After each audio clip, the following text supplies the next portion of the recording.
नमस्कार दोस्तों, आज हम नई कहानी के साथ प्रस्तुत हैं और आपको अपने चैनल के माध्यम से अनेक कहानियां सुनाते हैं। और उसी क्रम में आज की कहानी है नारायण सुब्बाराव हार्डिकर।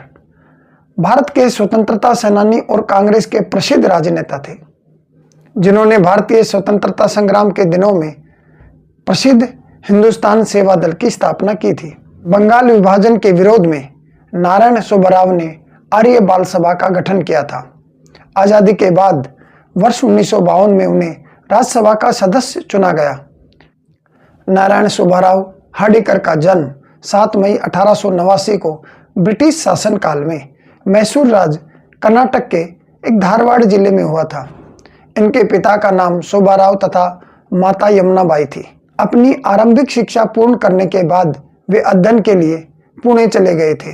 पुणे में प्रसिद्ध क्रांतिकारी लोकमान्य बाल गंगाधर तिलक के समाचार पत्रों में अनेक विचार पढ़कर नारायण सुब्बाराव हार्डिकर के अंदर भी राष्ट्रीय भावना का उदय हुआ।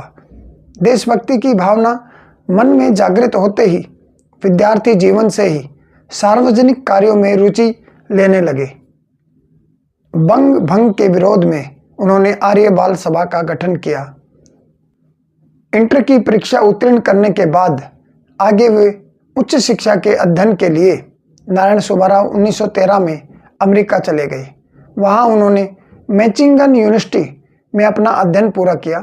प्रसिद्ध राष्ट्रीय नेता लाला लाजपत राय भी उन दिनों अमेरिका में ही थे और भारतीय स्वतंत्रता के पक्ष में वातावरण बनाने के लिए हिंदुस्तान एसोसिएशन ऑफ अमेरिका नाम की संस्था काम कर रही थी।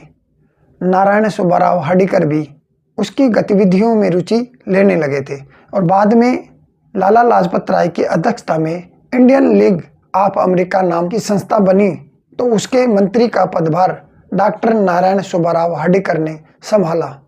भारत लौटने पर नारायण सुब्बाराव ने कर्नाटक में राष्ट्रीय भावना के प्रचार के लिए अनेक संस्थाओं की स्थापना की। उनका सबसे महत्वपूर्ण काम 1923 में हिंदुस्तान सेवा दल की स्थापना था। कहते हैं देश भर में घूम घूम कर हार्डिकर ने इस संस्था का विस्तार किया।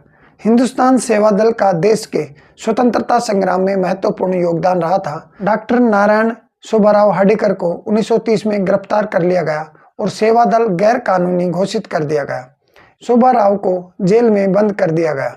भारत की स्वतंत्रता के बाद नारायण सुब्बाराव हार्डिकर को 1952 में राज्यसभा का सदस्य चुना गया और 1962 तक वे इस पद पर बने रहे। देश में उनकी सेवाओं को देखते हुए भारत सरकार ने उन्हें पद्म भूषण से सम्मानित किया। नारायण सुब्बाराव हार्डिकर का रहन सहन अत्यंत सादा था। भौतिक सुख सुविधाओं ने उन्हें कभी आकृष्ट नहीं किया और उनका निधन 26 अगस्त 1975 को हुआ। दोस्तों, अगली नई वीडियो में एक नई कहानी के साथ प्रस्तुत होते हैं। आप सभी का सहयोग बना रहे। जय हिंद, जय भारत।